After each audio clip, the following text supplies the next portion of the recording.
Welcome in to another episode of Force Takeaways. I'm your host, Tony Ballgame. Joined with me as always is Jake the Snake. Jake, how are we today? Hello, I'm just slithering around on my pile of eggs, protecting my babies. How are you? Love those eggs, folks. Look at them. Snake. Look at them. Look at them eggs just glistening. You ever been bit by a snake? Be honest. No, I don't. You know what? I could probably count on one hand the amount of times I've even actually seen a snake in the wild. Interesting. In the real world, not at like a zoo or something. Well, who's seen you go to like the snake pit at the zoo? Like, hey, check it out.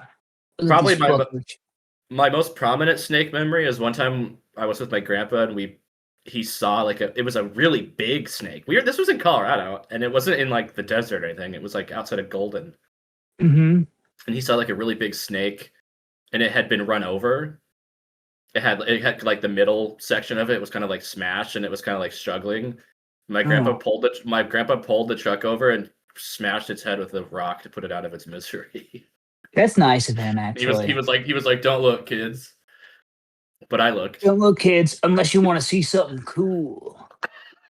That's what I would kids, say. You don't want to look at this because it's really cool and awesome.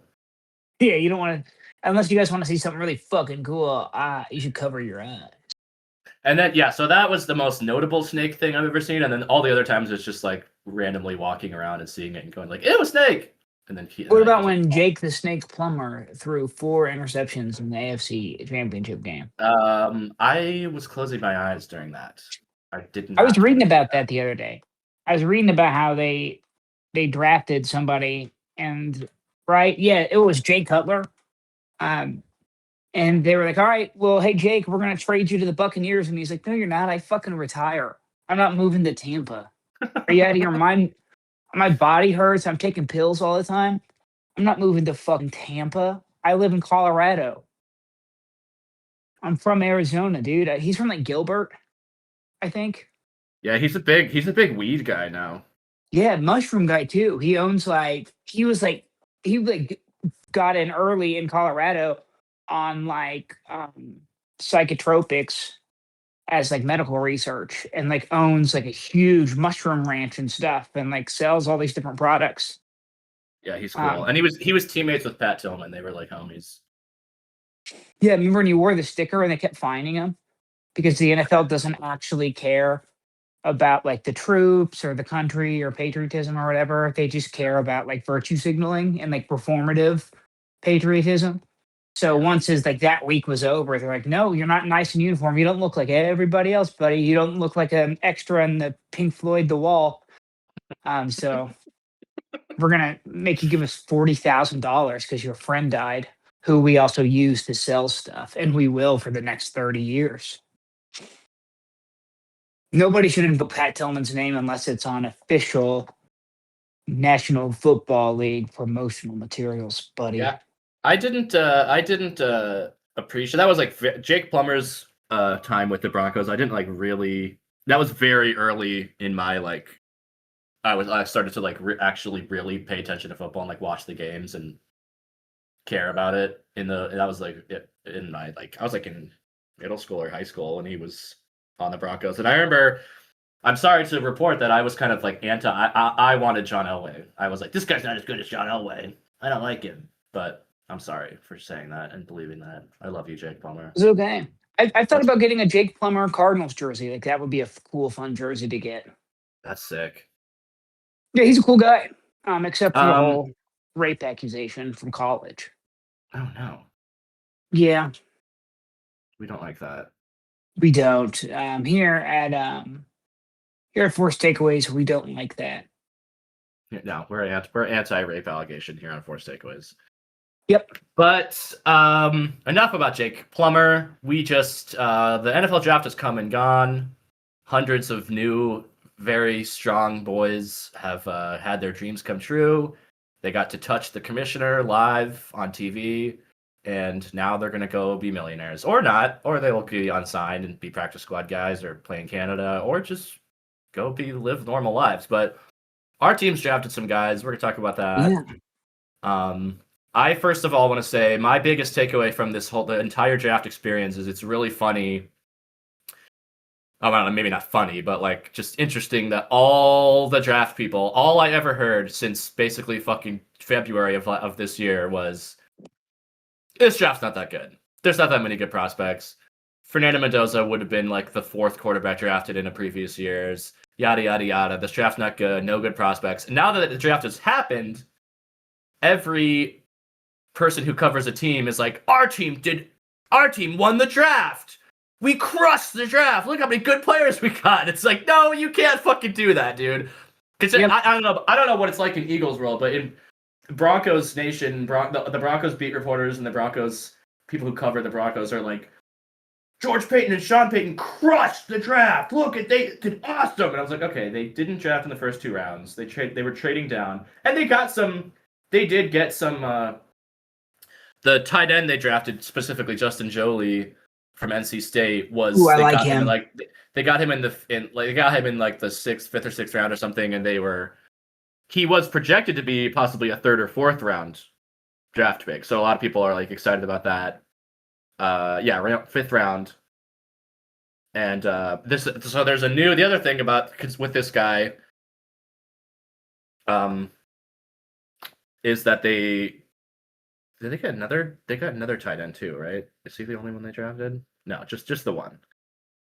Just the one tight end. But the new buzzword from this coming out of this Broncos draft in last season, you may recall me being annoyed at the discussion of the Joker position. Remember that when they signed Evan Ingram, they were like, Sean Payton got his Joker. Oh yeah, it's the Joker. It was like the buzzword of the season. So this time it's the F. The F position, the F and the Y. That's what all the little Broncos guys are talking about. And the F refers to the routes that a receiver or a tight end would run, like 2 of them running straight, and then they both turn at different sort of levels to look like the letter F. And this guy, Justin Joly, is considered really to be cute. They're like, Sean Payton got his F. Even here on the DenverBroncos.com, I'm looking at their finally has draft. a friend. Joly has the ability to contribute as a movable F tight end. And, I will admit, I'm not you guys know, I'm not the biggest, X's and O's, strategy guy. I never played professional, I certainly never played professional football. I never even played amateur football. So I don't know about all these different formations and stuff, but I've never heard of the F position, the F tight end. Maybe I'm just ignorant, but seems like first time I'm hearing it too. This just came out of nowhere, and it's sudden, and now it's like, oh, shut. Well, we got an F tight end. The F and the Y. They could use him with Evan Ingram could be the Y, and he could be the F. And I'm F and Y, F and Y. F and Y do you guys keep making this shit up, all right? Just play. So yeah, that's my big joke from the draft. Hey, I got a question. Are the Broncos writers being like, well, if you include the Jalen Waddle of it all, it's a good draft? Yeah, they are. Okay, yeah. When just putting it contextualizing it in within the whole offseason, all the moves together, which is true. I agree with that. I think you do have to take that into account because it's everybody wants a sexy 1st or 2nd round. Everyone wants a contributor, like a day 1 contributor from round 1, but the Broncos are in a position to where they don't necessarily need that. I think they have one of the deepest rosters in the NFL. They were just in the AFC Championship game, which they should have fucking won if Bo Nix didn't get injured in the dying seconds of the divisional game. Nah, I really wanted Jared Stidham to be the man. I've been poisoned by Nick Foles. So they're set. I think it's a correct calculation on their part that they don't need a 1st round pick. Not that they decided that this year. That was due to the Russell Wilson draft, I'm pretty sure. But another guy I want to talk about is, so the Broncos got they had the final 2 selections of the draft. They have Mr. Irrelevant and Mr. Vice Irrelevant. Ooh. It was a tight end. Yeah, so the second to last pick of the whole draft was another tight end, more of a blocking tight end, kind of. From Utah. That's the hot thing this year. It's we got to get blocking tight ends. Dallin Bentley. Trend. Well, Dallin Bentley? Dallin Bentley. Dallin is Mormon? Well, he went to Utah, so I'm Yep. Mm-hmm. I'm almost positive if that's a Mormon name if I've ever heard one. Yeah, they take 2 or 3 different names to make a new fake name. They name their kids like aliens. Like, Yep. we must blend Yeah. in. He's from Taylorville, Utah. Gross. Salt Lake City metro area. He was at a community college. He went to Snow College for his first couple years. I think that's where Pusha T went too. I'm looking at their. He sold coke. If you didn't know, he only talks about it every album. Garrett Bowles went there too, so they have a history of producing some real NFL guys. And then he transferred to Utah for his. I guess he went to Snow College for just 1 year. Transferred to Utah. Was the second to last pick of this year's draft. But then, more notably, the actual final pick of the draft, quote unquote, Mr. Irrelevant, is a linebacker named Red Murdoch from Buffalo.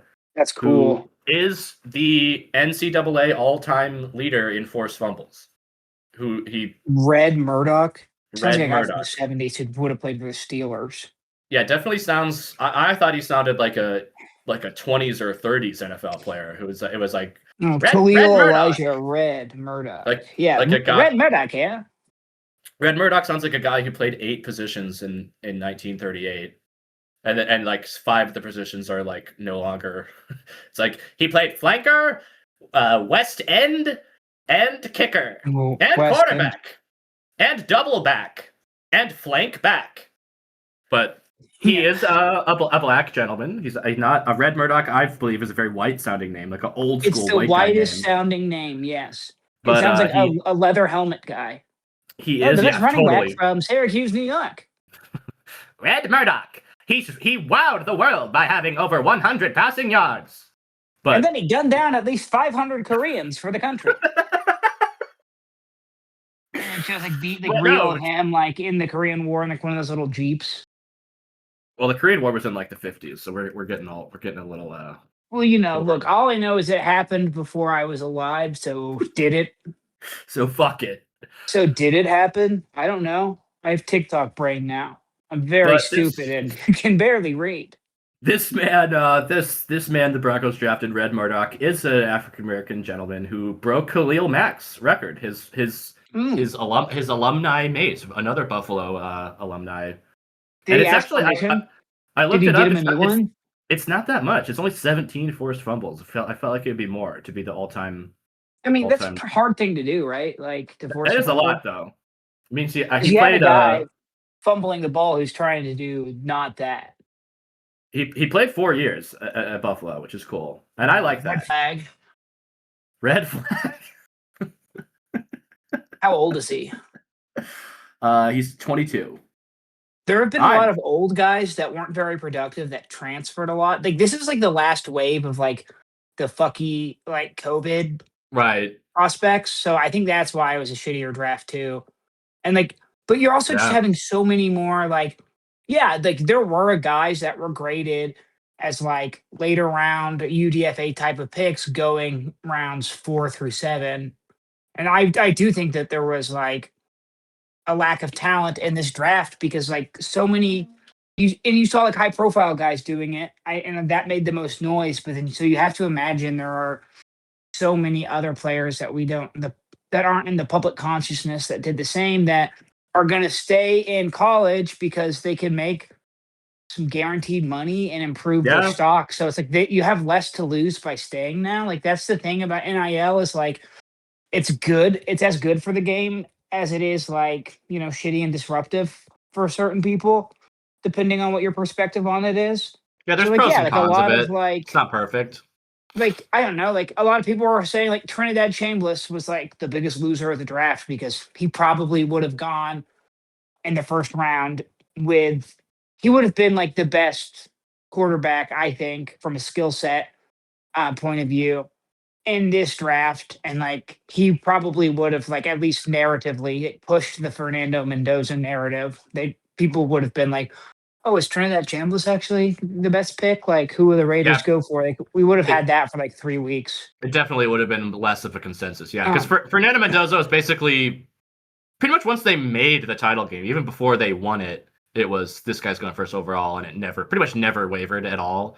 But yeah, in years past, it's like the first overall pick can change a couple times between the college national championship and the actual draft. It can change 2 or 3 times, but and the biggest variance we had was like Arvell Reese, David Bailey, Sonny Styles. Yeah. So, yeah, I think it was like a weaker class, and like because next year it's going to be big. Like there's like 4, 5 legitimate quarterback prospects in the draft next year, and a bunch like better skill guys, like better receivers. This was a good tight end draft, and the tackles were bad too. Like there were questions about. There was like 1 or 2 guys that were legit first round stamp 'em tackles. That also had some like pretty big question marks. Like I don't know, it just wasn't. It was a weird class. It was a strange class. It was like the 2013 class. Like it was odd to me. But yeah, sorry, I just went off on that tangent because I love talking ball, sir. Well, you can keep talking ball if you want, because that's pretty much all I have to say about the Broncos draft picks. It's mostly I'm excited they got 2 tight ends. The Broncos they have not had a really productive tight end since Owen Daniels, basically. So would really love to see tight ends. Would love to see tight ends utilized more on this team. And this Mr. Irrelevant, the all-time leading forced fumble leader in the NCAA is the Broncos. So he's gonna be the Brock Purdy of linebackers. But you would like that, you sicko. I would love that. Hate Brock Purdy. How about what is the Eagles side of it? Oh, hold on. One more quick Broncos note. Justin Simmons retired, and he did the whole signing of one day as a Bronco thing. And I got to say, first of all, class act, true gentleman, one of my favorite Broncos ever. Always had a good game against the Chiefs. He was pretty much in many seasons he was kind of the sole reason the games were even close against the Chiefs. You feel like he always picked off Mahomes at least once a game, even if they lost, which they almost always lost in those years. But we were talking about that before we started recording, is that I am pretty sure Justin Simmons is the greatest Bronco from the time in between the Super Bowl to the sort of beginning of the Bo Nix era. It's him and Garrett Bowles are really kind of the 2 premier players that the team had in the dark years, the dark times. It was always they were the 2 bright spots, and frankly, Garrett Bowles was not a bright spot until a little bit later in his tenure. He's still on the team, obviously, but like early in Garrett Bowles' tenure, he was a definitely late bloomer. He was literally on the bus path for a second. It was a joke in Broncos community to just be like holding 72, holding 72, holding 72. Like he had a rough go at it. He got booed, and it's been really cool to see his transformation into an all-pro and one of the best tackles in the league, guards, whatever he is. I don't fucking whatever. But yeah, Justin Simmons, shout out to him. Mile High salute for life. It's really cool to see how many I've seen fans talking about this. Is that it's pretty awesome to see how many Broncos players go to other teams, but then still decide to retire as a Bronco. Yeah, I love seeing that. Well, they have a good sense of community. They're a really well-run team. They're a respectable team, and like that's not something that we have a lot of in this league. It's just the truth. In this crazy league of ours. Crazy. I'm like an NBA writer. This league, this league, dude. Look at this league. I love it. I love being a sycophant to the nation of China. I love serving the Chinese government. How can you not be romantic about baseball? How can you not be romantic about boosting profit shares for whoever the Chinese president that takes all the money? Mr. China? I know nothing yet. Mr. China. Here he is. Mr. China. Mr. China. Okay, sorry. That's all I have for Broncos news.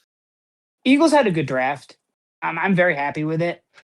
Drafted. There's some interesting guys. Mekhi Lemon obviously fell. We traded up 1 spot to get him, or 3 spots to get him over the Steelers, which was awesome. And apparently the Steelers were calling him hey, we're gonna draft you, and it's so stupid. if somebody is trading ahead of you, like why wouldn't you be like vigilant to make sure like, hey, who are they picking? Who are we going to be drafting if they pick our guy? Like they're just like sitting there with their fingers up their ass, being like, yeah, we're drafting this guy, and they're calling him. It's just like so. It's just so funny. So, like I feel like way more often now because since like the curtain has been pulled down and there's so much media access and like this has become a year-round sport or whatever. It's like we're just seeing how incompetent and stupid. Like it's just dumb guys that have no right to be breathing the same air as me, like just making big decisions. Um, but I love Makai Lemon. I'm very excited about him. I'm so excited about him. I'm all in on him. I have not been excited. I've never been excited about Eagles receiver pick, especially a first round Eagles receiver, except for Devonta Smith, Smitty. Dude. But this guy rocks, man. Just the way he plays the game, like he's such a good yak guy, insanely good yak guy, and just like the way he attacks the ball like so violently, like and he positions his body. He has like insane. He has like body control like I've never seen. Like so many catches and like big games against good competition where he's like parallel to the ground, twisting his body around to like make sure he's getting in position for the ball. Um, One of the best ball trackers. Like he plays so well in space. He's so fluid. Great route runner. Like he's gonna probably get a lot of his work out of the slot, which where he was his most productive out of the slot. He's smaller. He's like 5'11", just under 6 foot, but he's very strong. He plays kind of like Amon-Ra St. Brown. Like he's very physical. Like when they're playing press man, like he's very physical. Um, and disrupting like the corner that's pressed against him, and also like in like one of the most natural zone receivers, which is very good because more than half the snaps are going to be against zone defenses, and like if he gets in that space, it's over. Um, I'm not even like sad about AJ Brown leaving anymore now that we have this guy, and I've been like, drinking that Kool Aid. I'm serious. Like, get AJ Brown out of here, right? Like, Yeah. he's a malcontent. He's a little crybaby. He wasn't happy being 3-0 coming off a Super Bowl win. When is he ever going to be happy?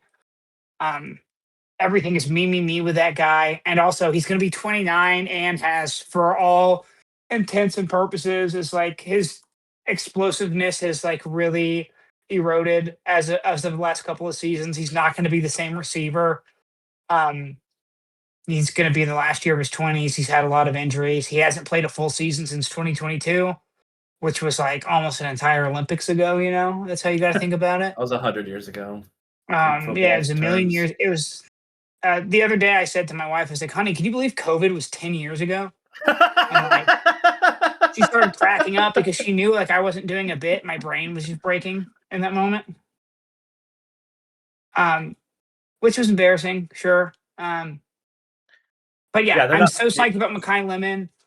Eli Stowers, I think, is a very raw tight end prospect, but holy shit, is he just like a big wide receiver? He's so like, just like he kind of runs like Gronk, like he's like a runaway freight train. Like also he'll catch anything. He's not the best blocker, but I don't give a shit about that really.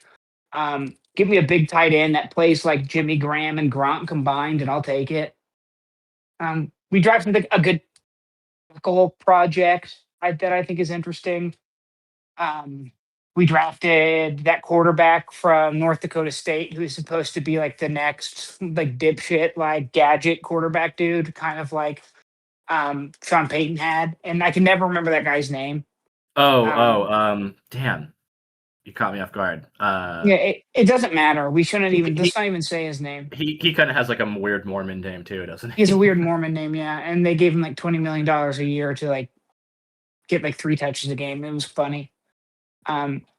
So we drafted a guy like that. I think besides Jonathan Grenard, so if we're gonna include like trading picks to get a current player, we did trade for our Pro Bowl edge rusher Jonathan Grenard, who is very exciting because now we have like a legitimate pass rushing edge. I think the coolest thing about him though is like his pursuit. He does not give up. He engages and he pursues like through. He's a true like whistle to whistle player. but he's like the best, also like the best run defending edge in the game. Um, he sets the edge like nobody else like truly understands like gap scheme football. So I think he's going to be, especially in that Fangio defense, like a great fit. So other than him, I'm very excited about this guy we drafted in the 7th round. He's Nigerian. His name is Uar Bernard. UAR Bernard. Yeah, he's Nigerian. He is Whoa. 6'4.5", essentially 6'5". He'll be 6'5" in cleats, right? 300 pounds, runs a 4.6 40, has a 40-inch vert, Jesus. and jumps 10 inches farther in the broad jump than TJ Watt, who set the combine record. Like, guy is just an absolute freak. He's an old track athlete. He's like a sprinter and like did like the field events. So he's very raw. He's 21. He's never played football in his life, which I know is laughable. But a little guy named Jordan Mailata, who is an all-pro tackle, never played football either, and he was drafted through the same international exchange program as Uar Bernard was. So if any team can take a very raw but super talented, high ceiling prospect and turn him into something, it is these Philadelphia Eagles. So yeah, I'm like really excited to see in like 2 years. It took Jordan Mailata 2 years to become a starter, 4 years to become an all-pro. So I'm excited. They put his stats, they compared his testing numbers next to Myles Garrett's when he got drafted, which is a touch unfair. But the only reason they did that was because they were just so like shockingly close. And in a lot of the cases, he had Myles Garrett beat in some of these athletic testing results. So if they can just mold him, if they can just get him in pads and be like sack quarterback, and then like teach him technique and like gap schemes along the way, like if they can get 1 or 2 pass rush moves in the next year, he'll probably be getting. He's definitely going to get snaps in like the preseason and stuff, but we'll see.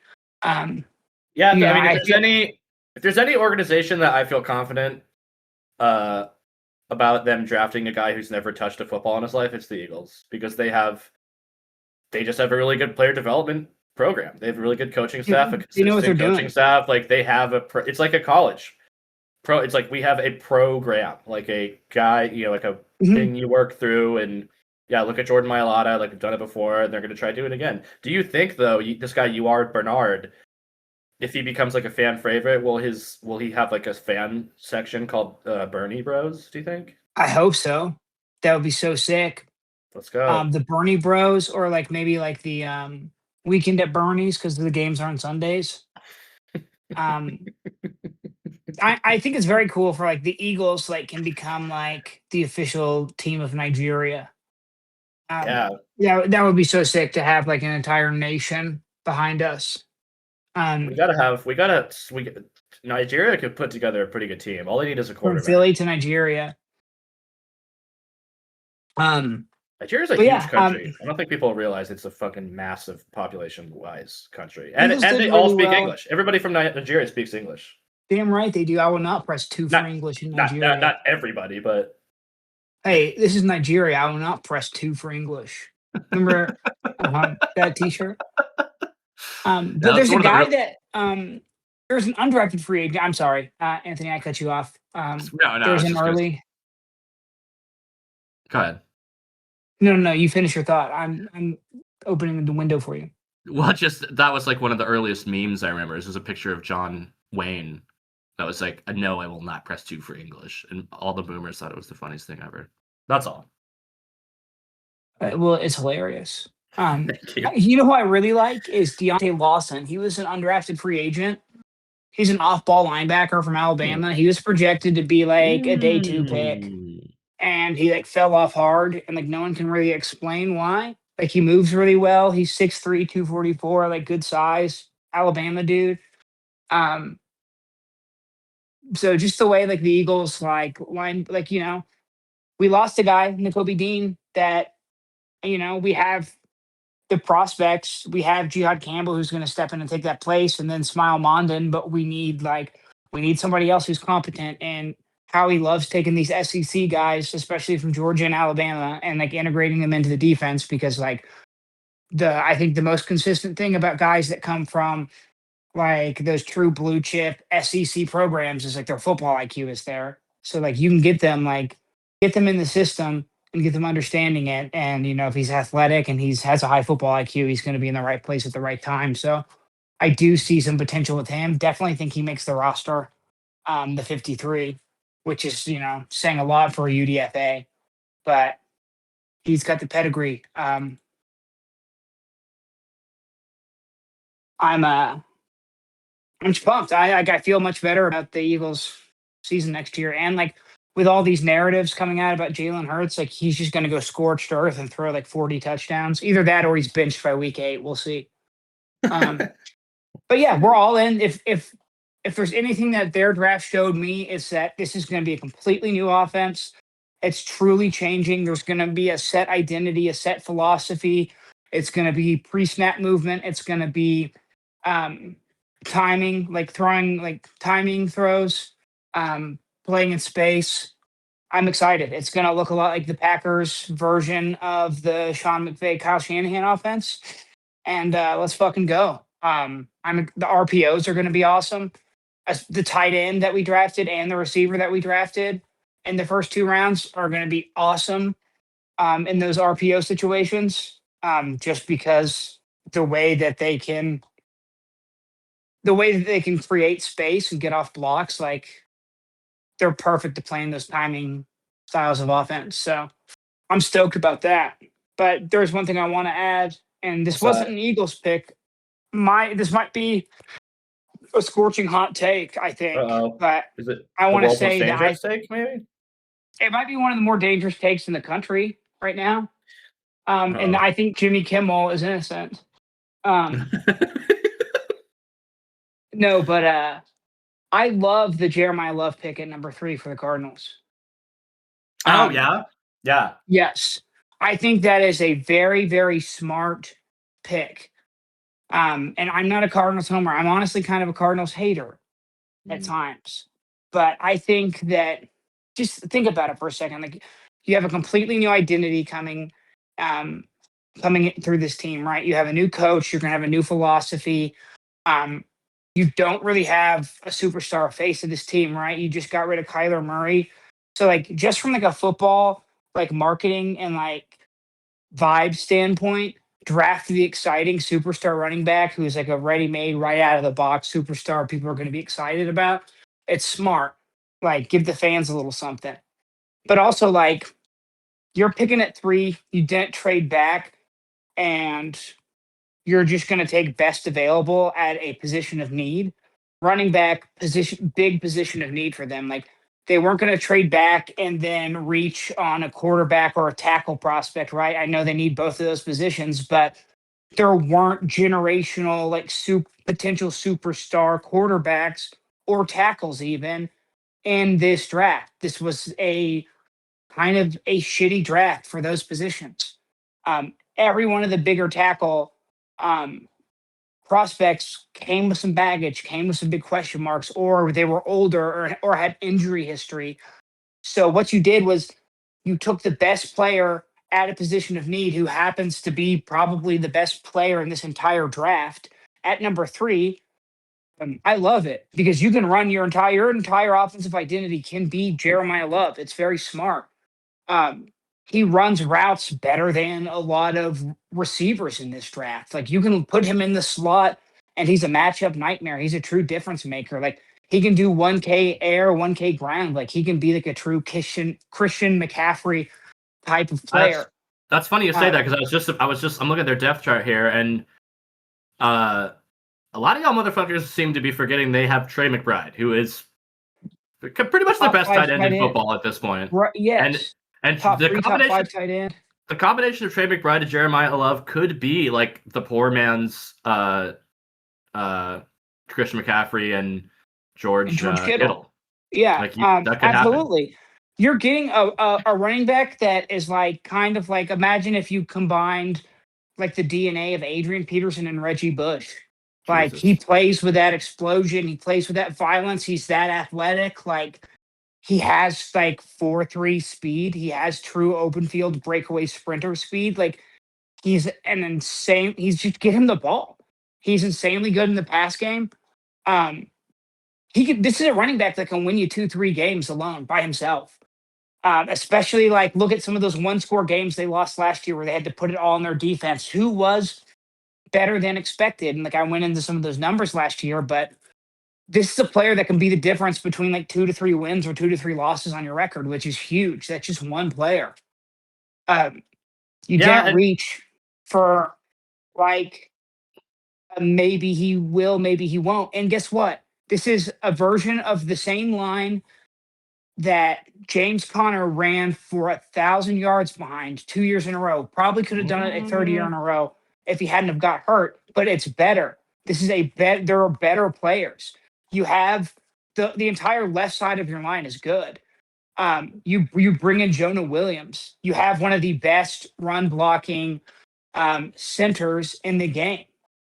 Like this is a guy, like this is a line that a player this talented can peel off 1K yards behind his rookie year. So like and it's not as bad as people are saying. People that don't really pay attention to the Cardinals are saying, "Oh, it's a bad offensive line." It was a very injured offensive line last year. I don't think they had their week one, their set starting lineup right. their set offensive line. Their starting offensive line, that combination of players only played a handful of games together because of various injuries.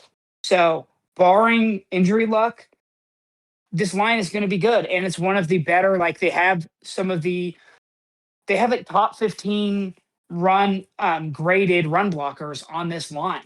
Like it's not bad. This is not. This is a more than serviceable offensive line that he's going to be running behind.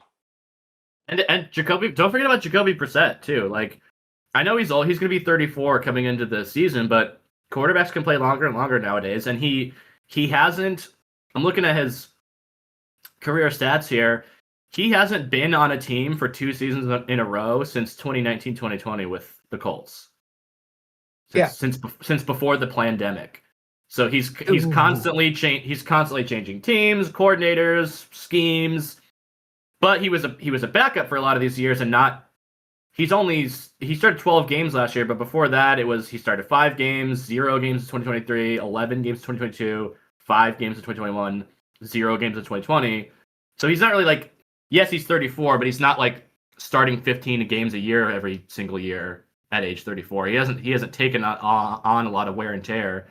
And yes, I know they were 1-11 last year. He was 1-11 as a starter last year. That's not great, but he doesn't throw a ton of picks.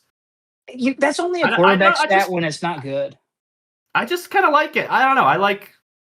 I've always had a soft spot in my heart for the Cardinals as a team. He's a little better than a game manager. Just don't put the ball at risk. He's having a huge contract dispute now. He wants more money, and he's asking for a trade if he doesn't get it. So we'll see. Like this is not a team that is going to be necessarily competitive within the next. Like I think this is still a 2 to 3 year rebuild at best, but they're heading in the right direction, especially with Marvin Harrison coming into his own a little bit more, maybe getting a better quarterback, being in a better system for his skill set. The defense is going to be good. The defense overperformed last year. So if they stay healthy too, and that D line stays healthy, they have a good secondary. The only real question mark is linebacker. Like they had a Pro Bowl edge rusher who had double-digit sacks with Josh Sweat. Josh Sweat has one of the most productive regular seasons of his career. The second he gets to Arizona, like this is kind of a spicy team. I'm excited. And like maybe they almost beat the Seahawks on Thursday night, right? Like they had a game against the Rams like that too. Hang the banner. I'm just saying, like, no, I know. If they stay healthy, like they can make some noise. And also, I think Carson Beck in the 3rd round is not a bad pick. I'm not going to say it's a good pick, but he has played over 60 games in college, high-level programs, right? Georgia and Miami. He played in the national championship. He led a 2-minute drive to get them into the national championship. Like he is a guy that has shown proof of concept that he can play in high leverage situations. And what does he do best? Yes, he's a rookie. He's an older rookie. He's like 5-6 years in college, but like, what he does best is he gets rid of the fucking ball. He plays in a timing offense and he does not hold on to the ball. That's the most important thing a rookie can do besides not turning the ball over is getting rid of the fucking ball, not taking sacks. So if you have a rookie quarterback who is kind of a game manager and just gets rid of the ball and doesn't take sacks, and maybe you get like, you pick up 4 yards instead of throwing it away, fuck, I'll take it. If his main job is going to be hand it to Jeremiah Love and hope that he gets some space, like this isn't going to be Ashton Janty in Las Vegas. One, Jeremiah Love is a generational prospect, and that is inarguable. He Oh, is yeah. one of the best running backs that we've seen in this league, probably since Adrian Peterson was drafted in 2007, 8. Or like Chris Johnson, maybe. Very exciting. Chris Johnson, exactly. Very exciting. He is like, we're seeing a league that is winning on the ground. We're seeing a league where teams are led by running backs more and more. Look at what the Colts were able to do with an above average quarterback who didn't turn the ball over last year. They were, before injuries kind of decimated them, they were like, everyone's charming, like exciting team the first 8, 9 games, weeks of the season last year, majority of the season. So like, I don't know. I think this was a much better draft than they're getting credit for. A lot of people are shitting on them, especially taking a running back at 3. But fuck, man. Zeke was taken at 4. Saquon was taken at 2. And I think this is a better situation. I'd rather be Jeremiah Love going to the Cards than Saquon going to the Giants when he was drafted in 2017. I like what they did. I think it's cool. I think it's good. I don't think they're going to win a bunch of games this year, but don't be surprised if they're spicy. Don't be surprised if midway through the season we're talking about like, man, the Cardinals, like, if they keep doing what they're doing, they're like in the hunt, right? Like they're going to be better than people thought. And this time last year, people were praising their draft. This time, now it's this time this year. That was such a stupid way to say that.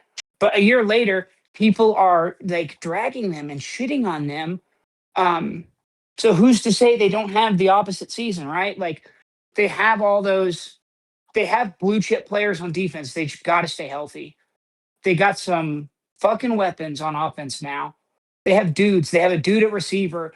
They have Michael Wilson, who is like low key one of the better wide receiver 2s, could be a wide receiver 1 in this offense in the league. They have one of, if not the best tight end. They have a good line.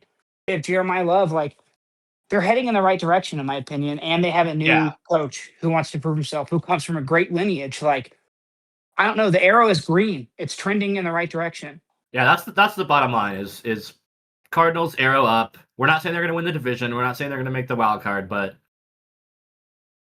I'm not even saying they're going to go 500, but don't be surprised if they do. It could be fun bad. Yeah, this time last year, I was trying to tell people the Bears were going to put something together, and everyone was calling me stupid. We'll get Aaron Klopfer on here. I would call him twice a week and talk to him about the Bears and how good they're going to be, and he didn't want to fucking hear it. But here we are. So the last thing about the draft, maybe before we move on, I have one more draft thing I want to say. Oh, go ahead. Seth McGowan to the Colts. Keep an eye on it. Love his fit in the offense. They like to get. They have a great line for him to run behind. Remember, that's what I was saying. Seth McGowan, my little pet project. And for the draft this year, if they get him touches, if they get him worked into the passing game, he could have a very exciting little career. And his comeback, that cool story he's writing, overcoming addiction, overcoming kind of a past of crime, to be a phenomenal football player and to use his gifts for good, and to maybe use his story to help other people who come after him, which is what he's already doing. And I think that's very cool. I have a soft spot for stuff like that, obviously, being somebody that, struggles with addiction and mental health stuff myself. So just, that's all I wanted to say, is keep an eye out for Seth McGowan in Indianapolis, Indiana. And that's all I got to say about that. My one last thing I want to say about the draft, about a team that's not the Broncos or Eagles, is a lot of people have, everyone after the draft happens, it's like, who won the draft? Who had the best draft? Who had the best draft grade? And near the top of a lot of those lists is the Browns, who drafted Spencer Fano. But a lot of people thought he was like one of the best tackles in was very big. He's probably in the draft. The one tackle that I think was like, yeah, absolutely go get this dude. Like a game changer, yeah. And then they were one of these. There was what, like 6 or 7 teams that had 2 picks in the potential first game round. changer without the questions. He didn't have all the big questions about like injury or age or like technique or experience. Yeah. And they also get Casey Concepcion from Texas A&M, also in the first round, considered one of the best wide receivers in the draft. My second favorite civil engineer. Everyone's like, oh, Browns won the draft. Browns had such a good draft. And then they come out yesterday, my goat, Mary Kay Cabot, and announces that Deshaun Watson is on track to be the week 1 starter. And it's like, Jesus Christ, Cleveland. Why are we doing this? They have a fucking humiliation fetish, dude. I'm convinced. Like, it's either they have it. I don't know what else can explain it besides that they're just the most arrogant, stubborn, stupid fucking team in the entire league. Like, Deshaun Watson. I think that's it right there. I think you just nailed it. Like, even like take away all the sex crime stuff. Like, take away the fact that he's a disgusting fucking pervert who should be in jail. But he's also one of the worst quarterbacks in the league in this decade. He has not had a good season.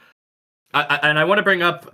Did I went away from it? Ben Solak had a good tweet, and I know we talk a lot about. You want me to talk while you find it? Vamp for me for 1 second about the Browns. Okay. So the thing about Deshaun Watson, guys, is that I remember Deshaun Watson at Clemson at being absolutely the next generation of quarterback play. He was going to change things. He was like Trevor Lawrence if Trevor Lawrence could move like Michael Vick. He was insane. And like he was gangly too, so he doesn't look like a great runner, but like he's unbelievable in the open field, and he has a fucking arm. And his ball placement is great. This is all past tense, by the way. All past tense, right? His ball placement was insanely good. He has a huge fucking arm. Like, he was the total package. And like, you look at him, and it's like, oh, here's just another gangly, like, tall quarterback. Cool. But man, like, he's like a fucking thoroughbred racehorse out there. Well, he's a little undersized. I was excited. Actually. He's 6'3". 6'2". Like 6'3". That's not undersized. That's normal. Yeah, but he's skinny. He's gangly, right? He doesn't look the part. He doesn't have the Will Levis build, right? He doesn't look like a quarterback from a CW show. But yeah, first couple years in Houston, absolutely taking games over. Like, he was fucking exciting. Like, I was really upset about this on so many different levels, and on a such level, like, man, that fucking sucks. That's so disappointing. Because here is this guy that is ushering in a new generation of quarterback play and is so dynamic that he's going to get these other prospects looked at, and people are going to he's going to open up a world of opportunity for a style of quarterback play that maybe wouldn't have been opened if he hadn't have done this on such a high level so consistently. And then he turns around and he's just a fucking sex criminal. And he's a violent, disgusting person. And it's just so fucking disappointing. And I think one of the worst things about it is his attitude. And he's developed this fucking victim complex because, like, he got caught hurting people sexually, threatening people with his penis, and is somehow spun this around to, like, he backed himself into a corner and is like, yeah, they're out to get me. I'm using this as motivation. Like, I overcame adversity. I remember one time a reporter, he made some reference to, like, I had to deal with a lot of problems and I'm overcoming adversity or whatever. And one reporter asked, pretty much put it to him, like, what adversity? What is it? What are you overcoming? He like wouldn't say. He was like stuttering and like couldn't answer it. But so anyway, yeah, he's a piece of shit. But his last good season, his final season with Houston, his age 25 season in 2020, Pro Bowl season. The team only went such a good year. Team only went 4-12, so they weren't very good. But he threw for over 4,800 yards, 33 touchdowns, and 7 interceptions, and had a completion rate of 70%. Awesome season. Like, he was really fun to watch. I was like a big Deshaun Watson fan before all this happened. Same. Remember when John Gruden called him the Michael Jordan of football? And then like the next year, they're both out of the league for being monsters. So then the sex stuff happens, and Cleveland not only gives him an enormous contract, but it's all guaranteed. They give him like a $40 bajillion or whatever guaranteed. 235, 240 million guaranteed, I think it was. He proceeds to have 3 of the shittiest seasons anyone's ever seen in their life, and gets hella injured also. So here's the Ben Solak tweet that I wanted to highlight. The Browns fans cheered when he tore his Achilles and he got carted off the field. They applauded and cheered. Well, they also had like massage tables set up in the tailgate stuff, so it's a yin and yang thing. So Ben Solak says there have been 907 seasons of at least 200 passing attempts this century. Deshaun Watson's 2024 season ranks 902nd in yards per drop back. He has torn his Achilles twice since then. And the Browns are like, this is our guy. It's like, what do you have to lose by just fucking cutting him, dude? You already gave him the guaranteed money. You already suffered 3 complete dog shit seasons cycling through quarterbacks. Just fucking cut this guy loose so he can go live in anonymity. We don't have to hear about him anymore, and ride with Shador, whether he's good or not. Why are you still trying to make this a thing, dude? It's fucking pathetic, and it makes me... I know there's a lot of good, well-meaning Browns fans out there who have suffered for a long time, and it's just... I don't know how they put up with it. I don't know. It sucks. Yeah. The Browns suck. The Browns suck in so many ways. It's so bad. And like all of my friends that I care about that are Browns fans, like have to have like they become like these like football fans. Like they love the league and they love the sport, and they end up loving players and getting excited about the game.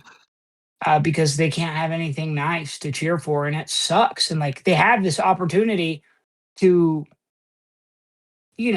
there's this much maligned prospect from last year, and there's this opportunity right in front of him to like win over some good grace, right? And like go out there and show some humility, which he's been doing, and just work really hard and play hard and try to win some football games. And like, they're not even going to let him do that. They're going to trot out this guy who is like has proven, and there's enough proof of concept. There's a large enough sample size to back up the fact that he is washed and he is a fucking liability under center. Oh, and they're saying they're gonna trot him out instead, which I believe it too, because the Browns don't do this. They're too dumb to do misdirection stuff.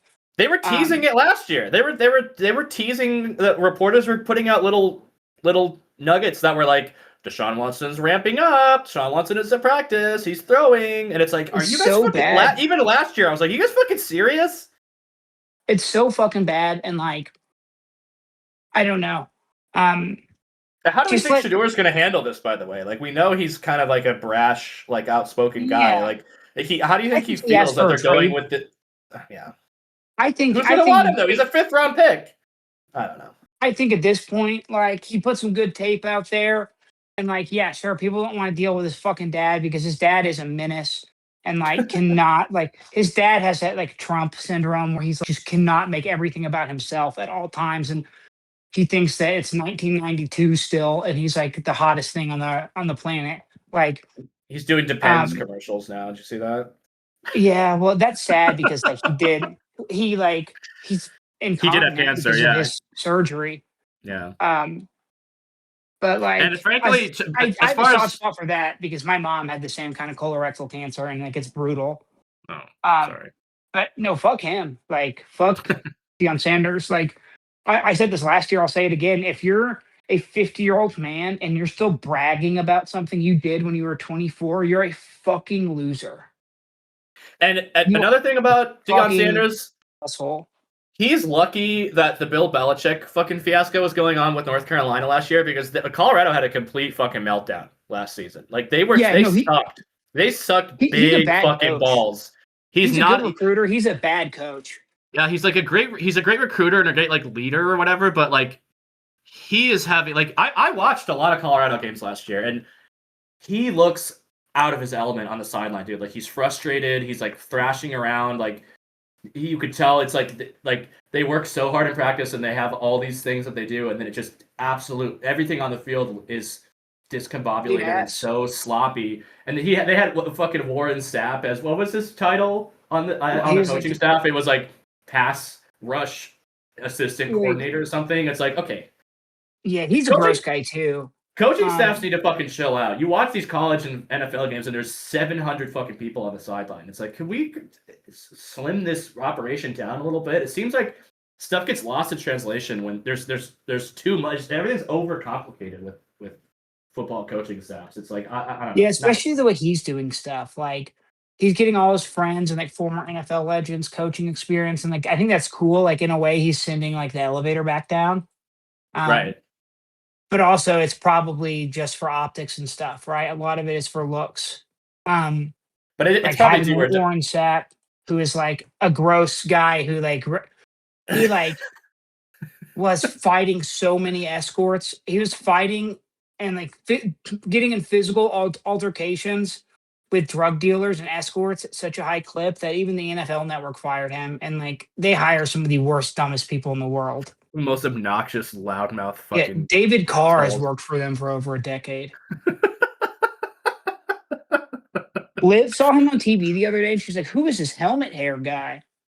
And I had to explain to her, it's like, "Oh yeah, he's like one of like the worst quarterbacks in like the modern era, at least when it comes to like getting sacked and like, you know, one of the biggest busts that people don't talk about. Like people talk about Jamarcus Russell. David Carr is my number one big bust because they really put like the future of an entire franchise on that man's shoulders that like the franchise didn't even have a past, right? Like he was the savior of an expansion team. So like that's a bigger bust to me than like the Raiders ruining a guy who didn't even get a second chance because of race.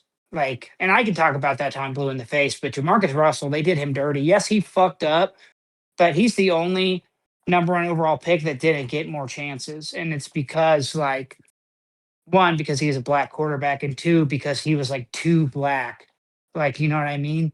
Yeah, it's like the things that he was like doing streets turned or off. whatever, too urban. Right. Yeah. He was like drinking, like he had a problem with drugs, especially with lean and stuff like that, and like wore baggy clothes. I'm doing big air quotes, but like he really fell victim to like the white supremacy, like there's this like patriarchal white supremacy problem in professional sports, especially the NFL, and he was a huge sacrificial lamb to that system, and people don't talk about it enough. They just like call him a huge bust, and that's unfair because like I don't know, you hear enough high level guys say it, but you know quarterbacks don't fail teams, players don't fail teams, teams fail players, and the Raiders have a long history of failing players. And then the media narrative about him is just so fucking racist. So many factors play into a guy being a bust. Like everyone thinks it's always like a Ryan Leaf situation where it's like that guy was just an asshole. He was just a rude man and he couldn't succeed. But it's not always like that. It's like situations, badly run organizations, poor coaching. Not that the players are ever completely innocent. Like sometimes they just don't put in the requisite work or whatever. But like it's not. I don't know. And he's certainly but also he never had a chance. Deion Sanders, it's probably do or die for him at Boulder this season. Probably, but also it's like the way he's revived that program and like sold out season tickets. Like he is a brilliant marketer, but maybe not the greatest football mind. Just and like I Trump. think that. Exactly. But like those are the things that this country values. Like this country values image. The country values somebody that can sell a large number of people on something and make money from it. And he's good at that. So he's good at media manipulation, and that's almost it. But that's all we have to say about the draft. Do you want to get into a little bit about this fucking month-long now thing with Russinni and Vrabel? The affair that rocked America. The layers that keep being fucking uncovered are just astounding. It's bad. So they were fucking for almost a decade. A better part of a decade. It was 6 years at least. Yeah, we have. I think we talked. I think this happened last episode. We talked about how they had uncovered the pictures of them actually like kissing, like fully making out at a bar in like 2020. In like what you didn't March see was there were like 7 other people there also taking turns practicing kissing so they could be better at kissing their spouses when they got home. That's what those pictures.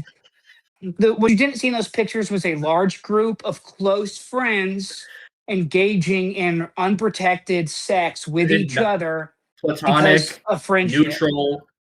professional friendship. So, a couple fucking new layers that have come out here is that Diana Russinni deleted her Twitter.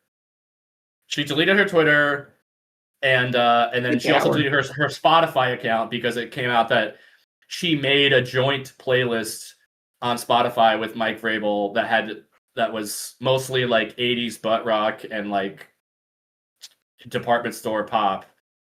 Yeah, and because to help him let me off just his say, losing streak. there is one person on Earth that I have a shared playlist with, and it's my girlfriend of 5 years. Like, Same.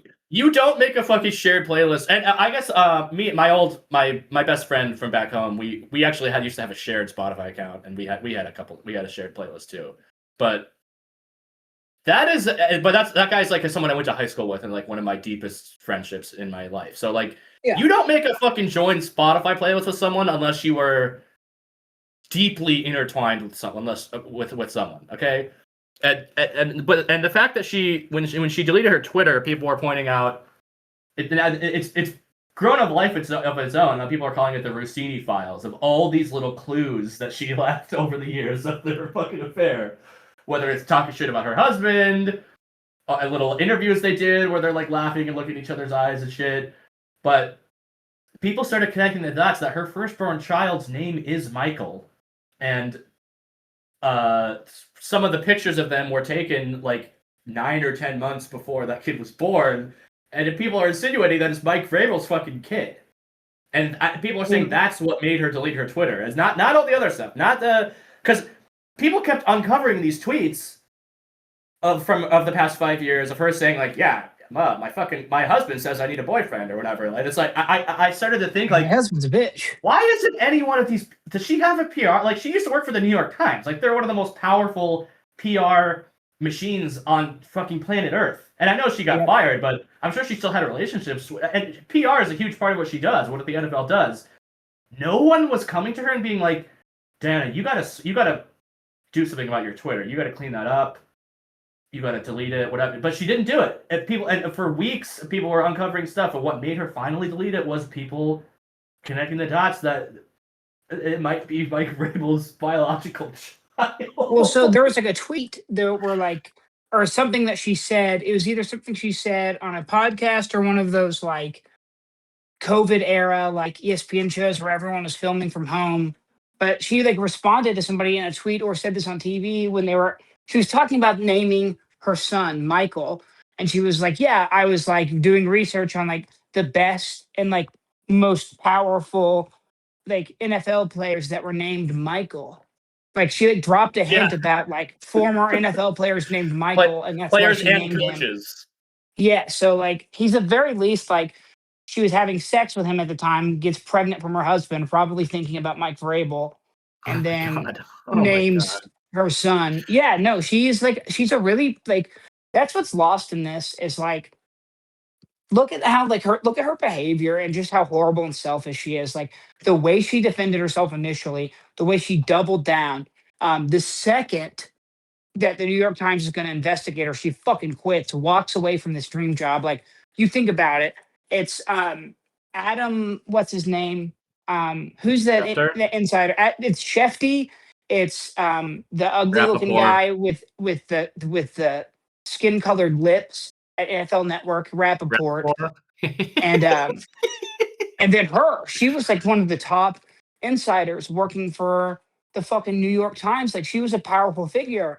And also, the NFL has said they're not going to investigate this, and I think it does warrant an investigation because they had a lengthy romantic affair where they have a very close, intimate relationship where there's clearly feelings there. Like you see these breadcrumbs about like, holy shit, she's making him a playlist after he's on this losing streak. Like she's supporting him emotionally. It's not just sex. Like there's an attachment there. It's very clear, I think. And like, I hate to be like somebody that's analyzing this from a distance, but like I'm just paying attention to the evidence of my eyes and my ears. to my nose. So she is this highly regarded NFL insider who people trust with information, who has Sean Payton calling her to talk about Bo Nix and shit, and like isn't getting all of this like very sensitive information from all over the league. And I want to know if it was ever used, given to Mike Vrabel to be used as a competitive advantage, because the Patriots, as an organization, and Mike Vrabel, who in his prime won Super Bowls under that dynasty when they were doing this shadiest shit. Like the Patriots as an org have a very sordid history of getting sensitive information in illicit and illegal ways and using it to their advantage. They taped the Rams walkthrough. Like, I don't see why people don't talk about that more. They fucking cheated in that Super Bowl, but it was post 9/11 and people just wanted to see Patriots and Super Bowl. And they fucked Kurt Warner. They fucked Kurt Warner out of a first ballot Hall of Fame because he didn't get his fucking Super Bowl, his second Super Bowl ring. They cheated like motherfuckers, like dogs. And Another fucked layer over of good this. men. Kurt Warner's a good man. I know he's a Christian, but he's an example of one of the only good Christians that we have. And he loves football too. Like He does love football, yes. He really remember when does he was grind. an He ardent grinds tape like supporter for real. and defender of Michael Sam, and he was the only Yeah. mainstream football Yeah. guy that defended Michael Sam. And people were saying, well, you're not a Christian because he's a homosexual. And I remember this, I'll always remember this. And he said, you know what? The Jesus that I know and love would accept Michael Sam regardless of his sexuality because he's a child of God, and that's how you should treat people too. And it's like, Preach. it's just like the purest distillation of Christian values that he seemingly actually lives that other people don't. Like, he's a good man, and the Patriots fucked him. And so, yes, I do think the NFL should investigate this, because how did he get information? Did she misuse information? Like, I feel like there's a deeper conspiracy here, maybe, and maybe I'm just crazy and inventing something in my head. But like, yeah, that's really fucking fishy to me, and that deserves an investigation itself. The fact that she quit the New York Times the second they were going to look into her texts and her emails, that is a huge red flag. Wait, first of all, not to be cynical, but when has the NFL ever investigated itself and found wrongdoing and actually punished the person in a real way? Like, I don't really trust the NFL to do any real investigation. Even if they do, I don't think it's going to be fruitful at all. But regardless of what they do, I do think, and I've been saying this for weeks now, I do think this will be all these insider reporters throughout sports, not just the NFL, are really going to have to, hopefully they like take a deep look at what they're doing. And obviously most of them are male, and none of them are going to be, most of them are straight males, and none of them are going to be caught in a sex cheating scandal with a coach, but they're going to have to look and be like, how can I keep some sense of impartiality in this weird ass like pseudo journalistic position that I hold? The other layer of this story is that Mike Vrabel attended a season ticket holder event for the Patriots on Tuesday night and received a standing ovation by Patriots season ticket holders, who probably are some of the most evil people on earth. If you really want to, they just remember him catching a touchdown pass in the AFC Championship game. That's all they care about. We support our coach. He went to treatment for 2 days. He left the third day at the draft and was in treatment for 2 whole days and is already home. Yeah, have you seen those pictures of him like buying a sweatsuit at the airport? And it's like, oh yeah, sorry. Hey, I'm sorry for having an affair and embarrassing our entire family. They're like, yeah, the whole country. Here's an overpriced sweatsuit from the shitty airport in Utah. This is such an important, I'm taking this so seriously with my family that I'm still going to attend at the first 2 days of the draft, but I am going to go to horny therapy on day 3 of the draft. But did you also see that it came out that it was like, Mike Vrabel will be in constant contact with the team during It's like, okay, well then you're not really fucking doing what you're supposed to be doing then, bro. Like what? It used to be so much easier for these coaches for people to lie about getting help before social media. And now it's like we just know everyone's agenda all the time. Well, And if it so wasn't like it's social media, it makes it so hard to lie. we wouldn't even know about the fucking affair if it wasn't for social I media. know. It used They to could be have a just. man could have sex with somebody and then get away, like take it to his deathbed and die with a smile on his face, knowing that he won. Did you see that? I mean, there's so much. We're probably not even gonna be able to get into all of the stuff that came out of this, but It's a four-parter. I didn't know if this was true or not, but NBC fired Chris Sims because he said on air on the PFT show with our guy Florio, he was like, some of us in the NFL media have known about this thing for a long time. That when people started talking about Vrabel and Russinni acting weird, I was like, yeah, I kind of already knew that. And Mike Florio was like, whoa, hold on, hey, whoa, stop, shut up, stop talking about this. Well, so And he's Chris fired. Sims hoisted him. Yeah, he hoisted himself on his own petard. I feel no sympathy for him. Chris Sims is one of the dumbest guys in mainstream sports media. He was a bad faith actor all the time. Had clear biases against players and would use like those personal feelings to attack players, especially when they were like having a down spell. Fuck him. Fuck him forever. I'm glad he got fired. I don't really like the way he got fired. I think that's bullshit. But he's an idiot and he made his own little bed and now he's gonna just have a podcast and people are gonna forget about him. He'll be like on one of those like what's it called? He'll host a show on some prediction market. Yeah, I wonder if the son of a Super Bowl winning quarterback and major NFL media player for over 3 decades will ever work in football again. I hope he's okay. He'll get some shitty job, but he'll never get another major network job. He'll never be on prime time again, at least for a long time. Thank God. He sucks, dude. He's such a fucking moron. He's a blowhard. I would turn it on. I like Florio too. I don't know why. I like that he's like a smarmy little fuck, but like in a well-intentioned way. I think he has good morals and good principles. He's one of really the only like major football media guys that's like willing to call out the NFL on its bullshit. Yeah, he has a moral compass, and not in a like a conservative way. That's like they're doing Pride Night or whatever. Like he's a lawyer, so he understands a lot of what's going on with. Well, he's very lefty, legally, and he's like low key, highly lefty. If you listen to him, and I fucking love that. But like he does it in like this boomer way where he disguises it. He's about as liberal as a West Virginian Italian can get, I would say. Exactly. I like him. He's a major anti-Trump guy, and he's one of the only sports media guys that's not afraid when like he stays in his sports lane, but when Trump enters the football conversation, he takes him to fucking task, right?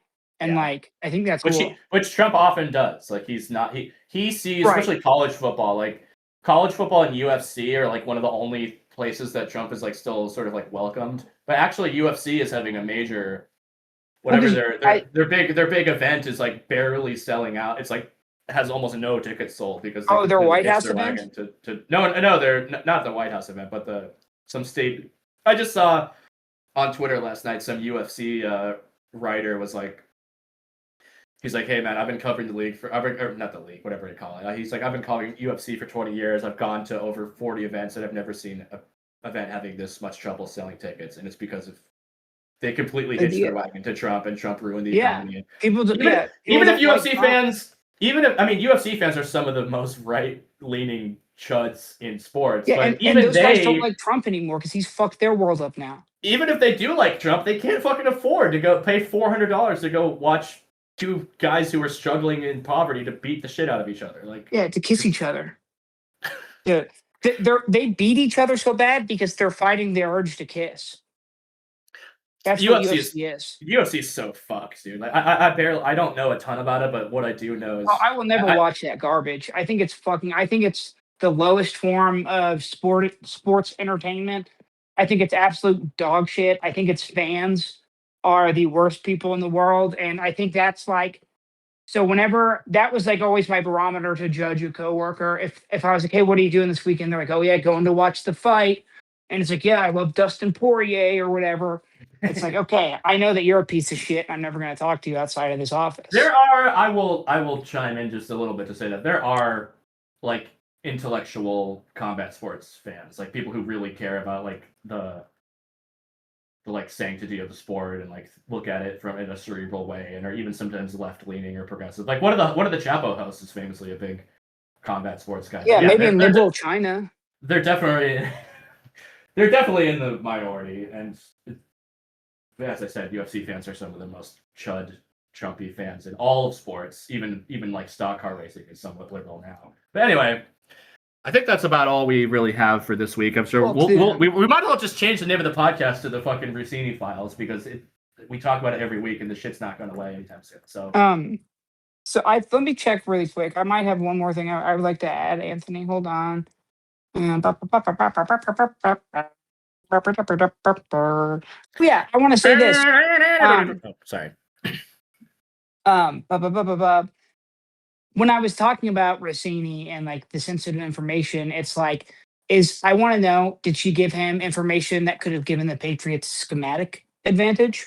Did she give him information during the tampering period when it comes to like roster construction, or about like the draft, like who's going to move around? Because those things, that is, there should be sanctity within that information, right? That is sacred info. And I know that sounds silly to say about football, but like, there's a line to cross. I know it's just football, it's not the end of the world. They're not curing cancer or whatever, but just insanely unprofessional. And there was a pattern that people could see before all this broke, and it affected my team directly, and it probably still will. Like, I don't know what's gonna happen with AJ Brown. Are we still gonna be able to trade him if Mike Vrabel has to fucking quit and then Mike Tomlin is the coach of the Patriots? Whoa! Well, that's the rumor now, is that Oh my God. Robert Kraft has been talking to Mike Tomlin to see if he'll come out, because this is it's such a stain on the Patriots right now that like, and they're always talking about players creating a meet. Remember, it's like, yeah, well, Michael Sam can't be on my team because the media circus. Like, this is as big of a media circus, if not bigger than that was. So it's like, especially if they are bad, especially if they start like 1-4 or something, it's gonna be exactly. And it's a huge year too, because it's like, is Drake May gonna be better? Like, is the O-line gonna be better? Is Will Campbell gonna continue to be a turnstile? Give up a bunch of sacks? Yeah. So I don't know. It's shitty and embarrassing. But I do want to say, I had one other note I wanted to add about football from this week. And this just comes from the charms of my weird little, like, highly fixated autistic football mind. I think Tyler Shuck, quarterback for the Saints, who I have come around on, actually. I watched a little bit of film of his, like, post-draft, pre and post-draft, just because I was just, like, making a list of guys I haven't watched. So I watched some of his tape. I like him. I like how he gets rid of the ball. I like the way he plays in the pocket. I think he's going to continue to be good, especially in this offense that I saw my Eagles win a Super Bowl with. But what I like about him, I like his game day gear. I think if I was designing a quarterback in Madden, that's like usually the gear I go with, where he's wearing the short sleeve tee that kind of comes down. It's like a 3/4 shirt, so it comes down just and stops above his tricep. And then he does a matching sleeve, a shooter sleeve on his left arm. Whoa. So if he's wearing a black t-shirt at home, he does the black sleeve. If it's away, he does white. Sometimes he wears black under it. But I just think that's a very sick combo. And like, I have to wear sometimes I have to wear compression sleeves when I run, because I have arthritis in my elbow and my shoulders, and it helps the blood circulate if I have compression on my arms, if I'm doing like 10 miles, 12 miles. And that is absolutely a look I've gone for, is on the non-dominant arm. And I don't know, it's just something I noticed and I thought he looked cool. And so I wanted to share that. I was actually going to put a list out over the offseason of like, I'm going to rank quarterbacks based off their game day accessories. Game day fits. Do they have a visor? He rocks the visor. Do they have a sleeve? Do they do gloves? Backpacks choice. What are we looking at? Yeah. Do you have a hand warmer when it's cold? Like shit like that. Do you have a towel? How cool do you look? And what would I change about your gear if this was Madden? So I don't know. That's just watching his tape and noticing that, because I was a little stoned and autistic at the same time. So I filed that away in my brain zone. And I'm excited to do this list. And I think it's something we could work on together. That'd be fun. Passion. Also, I want to watch, now that it's officially dead zone, right? Mini camp doesn't start until June. Well, there's a rookie camp in May, but that doesn't matter. All that's going to happen next is that rookies are going to get their numbers, and depending on the number Mekhi Lemon gets, I think I'm getting a Mekhi Lemon jersey. I'm all in on this guy. I love him. I think he's so cool. But well, it's just like, yeah, dude, hood ass receivers from LA. Like the Eagles have a decorated history of like Deshaun Jackson. And remember, like his cousin was in a gang, so Chip Kelly went on the news and told everyone he's in a gang and he's a gangbanger, and they traded him because Chip Kelly's like probably the biggest racist in football, and like not a lot of people talk about that. That's really saying something too. Well, he got rid of like 2 Eagles Hall of Fame players in the same offseason, Shady and Deshaun Jackson, because they were like too black. Which I will hate Chip Kelly for the rest of my fucking life. But people really I think thought he we was gonna, should like, revolutionize offense, didn't they? Well, he did for a year. I remember that Michael Vick game against the Washington R-Skins. Remember when he just fucking threw that deep ball, and after that, it was just like a beatdown. The Monday Night Massacre. Yeah. The first time people saw Michael Vick in that offense, it was glorious. But either way, I think that we have to start doing our film review. And I think the first football movie we should watch, and I want to say this on air, and we can cut it if you'd like, but I think we should watch the Sean Payton movie where basically they made the Little Giants with Kevin James playing Sean Payton. And I watched half of it. Is that on Tubi? How do you watch it? It's on YouTube. It's a YouTube original film. And it's like shockingly slapsticky, but it's about a real guy, and it's supposed to be like, I'm pretty sure he coached his like daughters or his like estranged sons football team when he was like banned from the league for cheating that one year, or for trying to get players hurt for bounty or Bountygate. Yeah. But that being said, I think that should be the first movie we watch, and that should be our next step. I want to watch North Dallas 40 too. I've heard a lot about. Oh, I've read the book. You should read the book. Put that on the list. I had a copy, but I gave it to my father-in-law. The book is amazing. I could probably get it from the library. The book is different than the movie. The book has like a tragic ending. Yeah, get that book and we'll watch the movie and we'll talk about it. I love that. I love the book. I haven't seen the movie since I was in high school, so it'd be fun to watch together. I bet that's on Tubi, honestly. I'm gonna look it up right now. Well, stay tuned for that, folks. We'll have more movie and book reviews and Diana Russinni reviews for you coming all off season. We'll talk to you soon. Love you. Bye. Bye.